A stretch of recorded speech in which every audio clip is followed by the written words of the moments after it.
Hello বন্ধুরা, আপনারা কি আপনাদের সিম 2G বা 4Gতে কনভার্ট করতে চান? তাহলে আজকের ভিডিওটি আপনাদের জন্য। চলুন দেখে নেওয়া যায় কীভাবে আপনারা আপনাদের সিমগুলো 3G 2G 4Gতে কনভার্ট করতে পারেন। প্রথমে সেটিংস অপশনে যাবেন। সেটিংস অপশনে যাওয়ার পরে এখানে একটি পেজ চালু হবে। মোবাইল নেটওয়ার্কে যাবেন।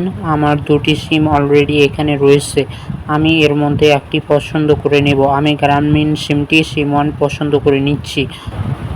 এখানে প্রিপেয়ার্ড নেটওয়ার্ক টাইপের উপর ক্লিক করতে হবে। ক্লিক করার পর এখানে দেখতে পাচ্ছেন 2G 3G 4G রয়েছে। পছন্দ মতো আপনারা আপনাদের নেটওয়ার্ক সেটিং করে নিতে পারেন। এখানে একটি কথা বলা ভালো, বর্তমানে অনেক ক্ষেত্রে আমাদের সিম নেটওয়ার্কে প্রবলেম হয়।